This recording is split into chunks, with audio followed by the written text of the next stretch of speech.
بسم اللہ الرحمن الرحیم۔ شروع کرتا ہوں اللہ کے پاک نام سے جو بہت بڑا مہربان نہایت رہنے والا ہے۔ دوستو، بہنوں، بھائیوں، بزرگوں، قافلہ رتن بھائی، راجکمار رتن بھائی کا قافلہ دلی کے لیے راستے میں ایک مندر میں رکا ہے۔ مندر کا پروت سے قافلے والے نے کہا کہ بزرگ محترم، آپ کو اس قدر گھبرانے کی ضرورت نہیں۔ سوار نے کہا بالکل اطمینان رکھیں، ہم آپ کو کوئی نقصان نہ پہنچنے دیں گے۔ ہمارے ساتھ صرف اتنی مہربانی کر کے ہمیں کوئی ایک کمرہ دے دیں جس میں ہم اپنی عورتوں کو رات بھر کے لیے ٹھہرا سکیں، اور یہی ہماری وہ مجبوری ہے جس کے باعث ہم آپ کو تکلیف دینے پر مجبور ہوئے ہیں۔ باقی رہے ہم سب لوگ، اگر ہمیں کوئی جگہ نہ بھی ملے تو کوئی حرج نہیں، ہم یہاں سب اندر سین میں ان درختوں تلے رات بسر کر لیں گے۔ یہ سن کر پرہوت دروازے پر آ گیا اور قافلے پر نظر ڈال کر بولا، آپ کے ہمراہ تو سینکڑوں سوار ہیں، بلکہ پوری فوج ایک فوج معلوم ہوتی ہے۔ کیا بات ہے، کیا یہ سچ ہے کہ اس مندر کی تباہی اور بربادی کا وقت آ گیا؟ نہیں، آپ خواہ مخواہ ہمارے بارے میں کوئی بری رائے قائم نہ کریں۔ سوار نے کہا ہماری ذات سے آپ کو کوئی تکلیف نہ پہنچے گی، ہم مکر و فریب کو برا سمجھتے ہیں اور کبھی کسی سے دھوکہ دہی کے مرتکب نہیں ہوتے۔ میں آپ کے اطمینان کے لیے آپ کے ساتھ وعدہ کرتا ہوں کہ اس وقت تک کچھ دیر کے لیے ہمارے یہاں ٹھہرنے سے آپ کی آزادی اور راحت و آرام میں بالکل فرق نہ آئے گا، اور آپ اپنی موجودہ حالت میں بالکل باخریت، خیر و خفیت سے رہیں گے۔ ہم آپ کی سلامتی کے ذمہ لیتے ہیں، یہ ہم تمہاری درخواست کو مسترد نہیں کرتا، بوڑھے پروت نے کہا، لیکن یہ ضرور کہوں گا کہ مجھے پتہ چلنا چاہیے کہ تم کون لوگ ہو، کہاں سے آ رہے ہو اور کہاں جانے کا ارادہ ہے۔ مجھے اس وقت تک صرف یہی علم ہو سکا ہے کہ جو شخص ابتدا سے مجھ سے گفتگو کر رہا ہے وہ شاید ایک سنجیدہ اور متین مسلمان نوجوان ہے۔ آپ کو ہمارے بارے میں صرف اسی قدر علم ہونا چاہیے۔ سوار نے کہا، اور یہ کافی ہے کہ ہم سب مسلمان ہیں، ہم صرف رات کو بقایا حصہ اس مندر میں گزاریں گے اور صبح سویرے آپ کا شکریہ ادا کر کے یہاں سے روانہ ہو جائیں گے، اور ہم آپ سے یہ وعدہ بھی کرتے ہیں کہ ہم نہ تو آپ کے مشاغل میں رکاوٹ کے باعث بنیں گے اور نہ ہی آپ کو مزید تکلیف دیں گے۔ بس اب آپ اپنے سارے وہم و گمان اور شبہات ترک کر کے اندر چلے اور ہمیں آرام کے لیے کوئی جگہ بتا دیں۔ ہم جب یہاں آ ہی گئے ہیں تو کیوں کچھ دیر آرام بھی کر لیں؟ مناسب ہے، آپ چند منٹ اس جگہ ٹھہریے۔ پروت نے کہا، میں ابھی آ کر آپ کو اندر لے جاؤں گا۔ یہ کہنے کے بعد پروت دوبارہ مندر میں چلا گیا اور سوار کو حسب معمول دروازے پر کھڑا رہنا پڑا۔ اس وقت سارے سوار گھوڑوں سے نیچے اتر آئے تھے، اور سواروں میں جو چند سائز تھے وہ گھوڑوں کی باغ ڈوریں پکڑ کر گھوڑوں کو ہولے ہولے ٹہلانے میں مصروف ہو گئے۔ ساربان بھی دروازے کے قریب اونٹوں کے بٹھانے لگے تھے۔ چاروں حبشی ایک محمل کے پاس آ کر خاموشی سے کھڑے ہو گئے تھے۔ ایک حبشی نے جو معتبر محمل کی طرف جھک کر کچھ سنتا رہا تھا، فوراً مندر کے دروازے پر آیا اور سوار سے مخاطب ہو کر بولا، آپ اس بوڑھے سے بہت زیادہ مہربانی کا سلوک کر رہے ہیں، دیکھیے کس قدر دیر ہو گئی ہے۔ مگر اس بوڑھے کے شکوک اور شبہات کا سلسلہ ختم نہیں ہوا۔ اس نے پہلے تو تقریباً 1 گھنٹے کے بعد دروازہ کھولا اور بار بار دستک دینے پر بھی خاموش رہا ہے، پھر باہر آ کر اپنی بیکار اور فضول گفتگو کے سلسلے کے دروازے سے دراز کرتا جا رہا ہے اور اب پھر غائب ہو گیا۔ اگر اس کا یہی رویہ رہا تو ہمیں اس جگہ کھڑے کھڑے صبح ہو جائے گی۔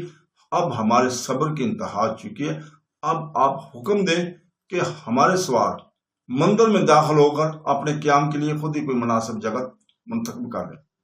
پتہ نہیں کیوں اس معمولی سی بات میں بوڑھا پس پیش کام لے رہا ہے۔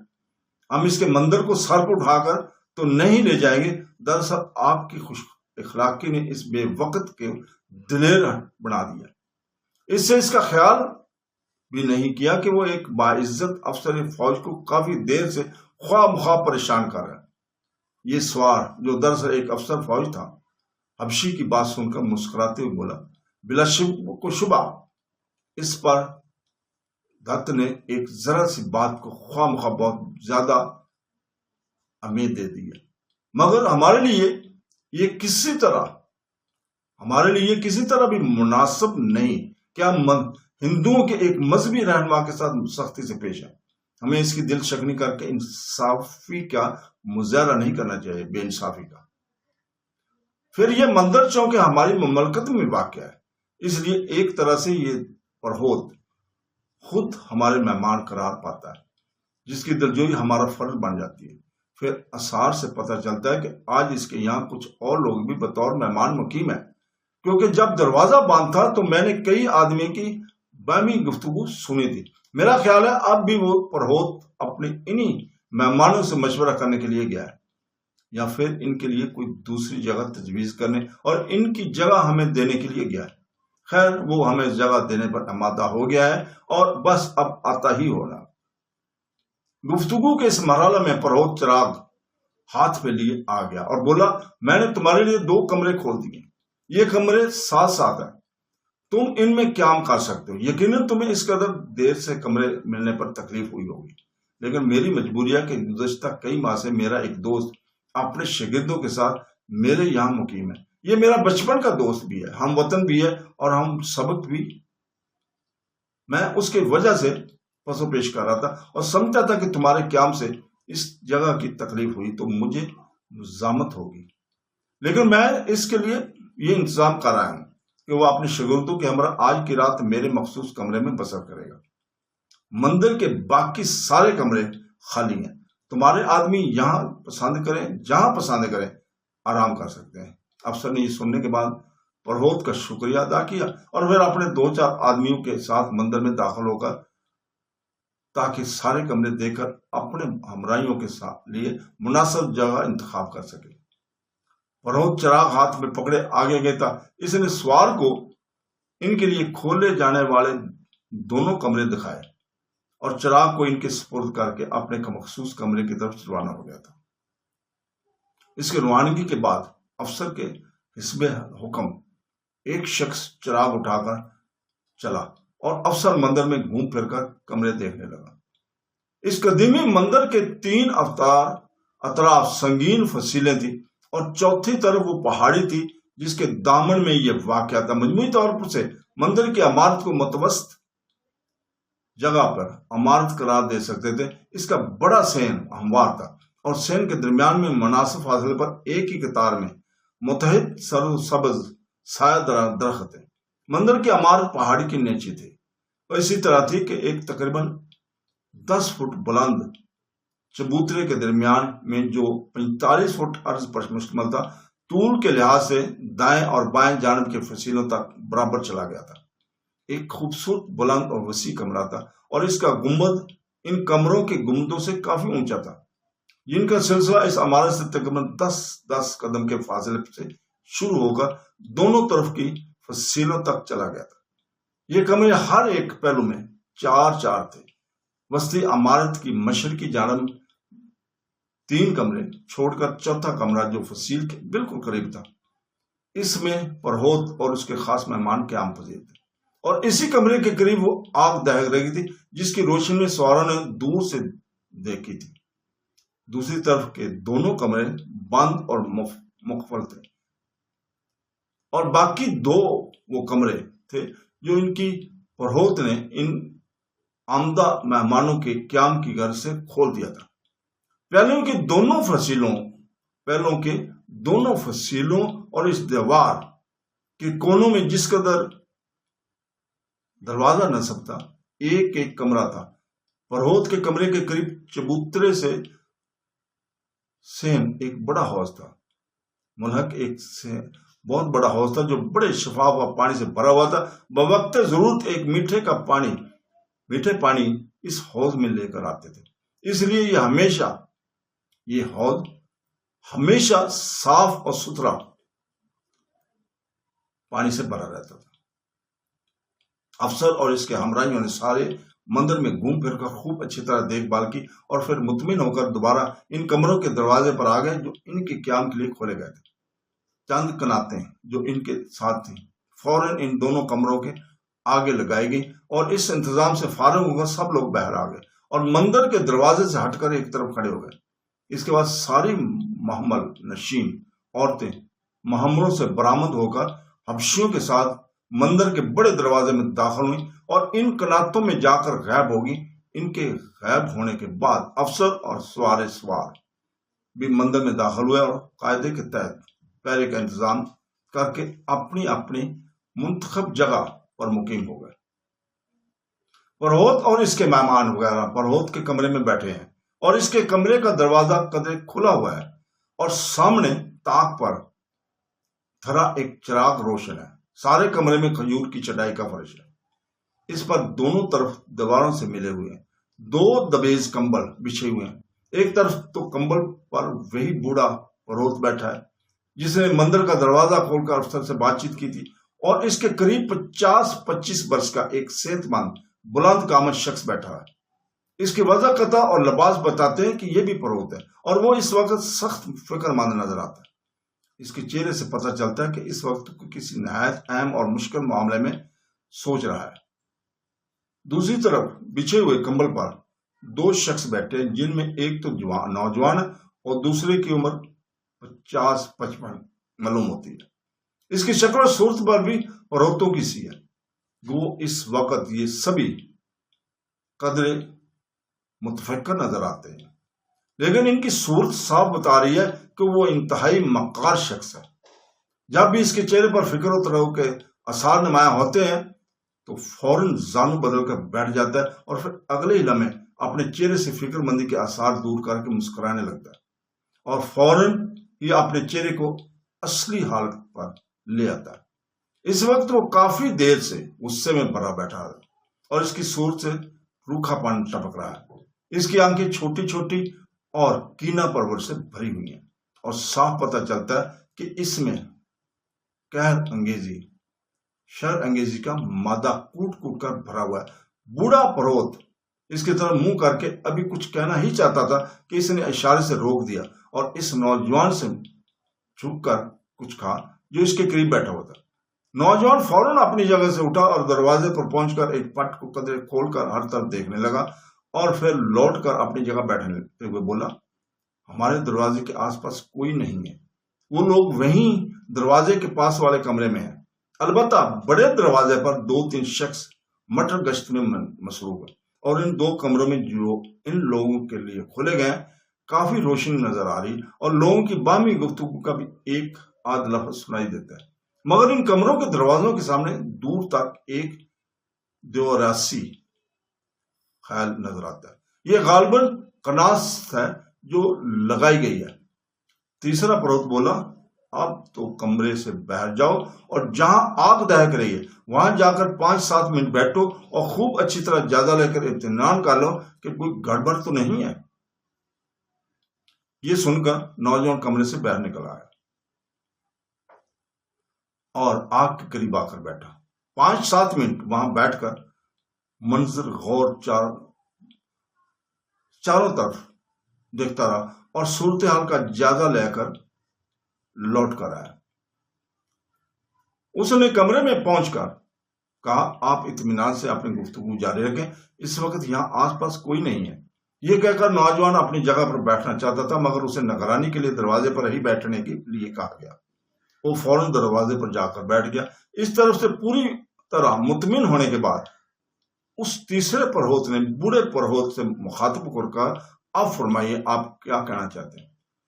بوڑھا راہب جواب میں بولا، اگر آپ مشورہ دیں تو میں اس وقت اس افسر کے پاس جاؤں اور بات چیت کے دوران اسے معلوم کروں کہ وہ کون لوگ ہیں، کہاں سے آئے ہیں اور کہاں جا رہے ہیں۔ اس طرح شاید ہمیں ہمارے مطلب کی کوئی مفید بات معلوم ہو جائے، کیونکہ یہ لوگ علیل صبح یہاں سے روانہ ہو جائیں گے صبح سویرے، اور اس لیے ان سے کچھ دریافت کرنے کا صرف یہی ایک موقع ہے۔ علیل صبح ہم ان سے کوئی بات چیت نہ کر سکیں گے کیونکہ وہ صبح سویرے نکلنے والے ہیں۔ دوسرا پروہت بولا، میں آپ سے متفق ہوں، آپ کو اسی وقت تکلیف کرنی چاہیے۔ دراصل اس وقت وہ سفر کی کوفت سے خالی اور ذہن تھا، اس لیے آپ سے کھل مل کر گفتگو نہیں کر سکا، لیکن اب چونکہ وہ اطمینان اور آرام سے اپنی جگہ بیٹھ چکے ہیں، اس لیے وہ سوار اس وقت آپ سے ضرور مفصل گفتگو کرے گا اور آپ اس کی گفتگو سے مفید مطلب باتیں اخذ کر سکتے ہیں۔ تیسرا فروخت بولا، نہیں، میں آپ کو اس وقت ان کے پاس جانے کو مشورہ ہرگز نہیں دوں گا، بلکہ یہ تو دیکھیے کہ ان لوگوں نے مندر میں داخل ہونے کے بعد ہم سے کس طرح علیحدگی اختیار کر لی ہے، اور اس وقت الگ تھلگ اپنی اپنی جگہ خاموش بیٹھے ہیں۔ کسی کا ہم سے تعرض کرنا دور کی بات ہے، ان میں سے کوئی بھی ایک بھی ہمارے کمرے کے قریب تک نہیں آیا۔ گو وہ کافی زیادہ آدمی ہیں، لیکن شور و گول تو دور رہا، کسی کو صاف آواز تک ہمارے کانوں میں نہیں آ رہی۔ یوں جان پڑتا ہے کہ جیسے مندر میں کوئی مقیم ہی نہ ہو۔ اس صورتحال میں ہمارا زبردستی ان کے سر چڑھنا ہمارے لیے نقصان دہ ثابت ہو سکتا ہے۔ فرض کیجئے آپ کے جانے سے وہ ہماری طرف سے بدگمان ہو جاتے ہیں اور الٹا ہمارے حالات کی تفتیش کرتے ہیں، تو سوچئے کہ اس کا کیا نتیجہ برآمد ہو سکتا ہے۔ بوڑھا پروت بولا، میں گفتگو موقع محل دیکھ کر کروں گا۔ میں سب سے پہلے تو یہ کہوں گا کہ آپ چونکہ بہت سویرے یہاں سے روانہ ہو رہے ہیں اور صبح اس وقت اپنے ضروری کاموں کو تکمیل میں مصروف ہوں گے، اس لیے میں نے خیال کیا کہ ایک تو اس وقت آپ سے الوداعی ملاقات کر لوں، اور دوسرے آپ سے پوچھوں کہ اس وقت میرے لائق کوئی خدمت ہو تو مجھے بتائیں۔ اس کے بعد اگر میں نے دیکھا کہ وہ میرے ساتھ خوش خلقی سے پیش آ رہے ہیں تو مجھے خندہ پیشانی سے ملنے میں تو کچھ دیر ان کے پاس بیٹھوں گا، اور مناسب موقع آ گیا تو سبیل تذکرہ ان کی حالت دریافت ضرور کروں گا۔ تیسرے پروت نے کہا، میرا خیال ہے آپ کو اس خیال سے باز آنا چاہیے۔ آپ وہاں جائیں اور ان سے ان کے حالات پوچھیں۔ آپ کو خود ہی سوچنا چاہیے کہ جس شخص نے پہلی بار پوچھنے پر اپنا حال بیان نہیں کیا، وہ دوبارہ پوچھنے پر آپ کو اپنے حالات سے کیسے آگاہ کرے گا۔ بلکہ میرے خیال میں تو معاملہ اس کے برعکس بھی ہو سکتا ہے، اور وہ آپ کی باز پرس سے برہم بھی ہو سکتا ہے اور آپ کو سختی سے جواب بھی دے سکتا ہے، اور پھر وہ آپ کی گفتگو سے اس شک و شبہ میں بھی مبتلا ہو سکتا ہے کہ آخر آپ ایک پروت ہوتے ہوئے اس کے حالات معلوم کرنے کے لیے کیوں بے تاب ہوئے جا رہے ہو، اور بمصادق آپ بیل مجھے مار، آپ خود اس اشتعال دلا کر اپنے پاؤں پر کلہاڑی مار رہے ہو۔ مسلمان یوں بھی ان دنوں ہمارے مخالف ہو رہے ہیں اور ہمارے لیے یہ بہت نازک وقت ہے۔ میری رائے میں ہمیں نہایت خاموشی سے اپنے کمرے میں بیٹھے رہنا چاہیے اور ان چھیڑنے سے باز رہنا چاہیے۔ بھگوان ہر آفت سے ہمیں بچائے۔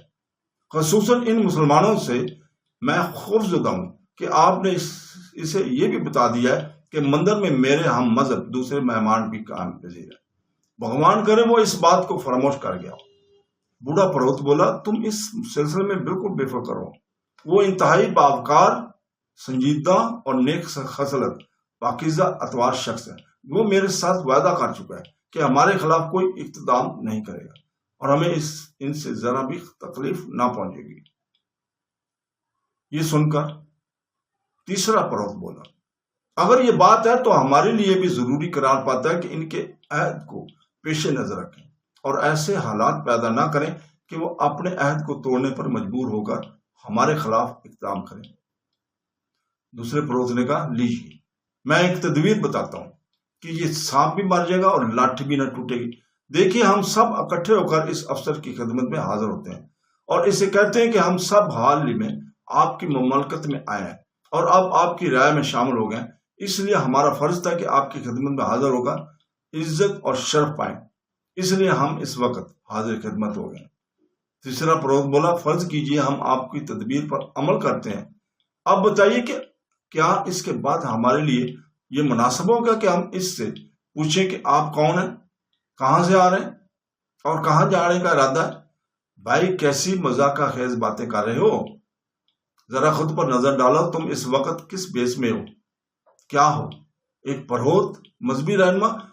پھر تمہارا ان دنیا داری کی باتوں سے کیا تعلق؟ آخر تم یہ کیوں جاننا چاہتے ہو کہ وہ لوگ کون ہیں، کہاں سے آئے ہیں اور کہاں جا رہے ہیں؟ یہ تو ایک جاسوس کے فرائض ہے جو تم پر سر انجام دینا چاہتے ہو، اور جاسوس کو جو سزا ملتی ہے وہ پھانسی کے علاوہ کچھ نہیں ہوتی۔ یہ سن کر بوڑھے پروت نے کہا چلو یہ تدبیر بھی مسترد ہوئی، آپ بتاؤ کہ آخر کیا کیا جائے۔ تیسرا پروت بولا، فوراً بولا، ہمیں کچھ بھی نہیں کرنا چاہیے، بس اسی کمرے میں بیٹھے رہنا چاہیے اور بھگوان کے حضور پرارتھنا کرنی چاہیے کہ وہ ان پیچھوں کے یہاں سے غارت کرے اور ہمیں ان کے پنجہ میں پھنسنے سے بچائے۔ بوڑھا پروت، اس کا مطلب یہ ہوا کہ ہم خاموشی سے بیٹھے رہیں اور کچھ بھی نہ کریں۔ تو دوستو یہیں پہ رکتے ہیں، اب ہم اگلی قسط 130 میں یہیں سے شروع کریں گے۔ تو دوستو اس وقت تک لیے اجازت، اللہ حافظ۔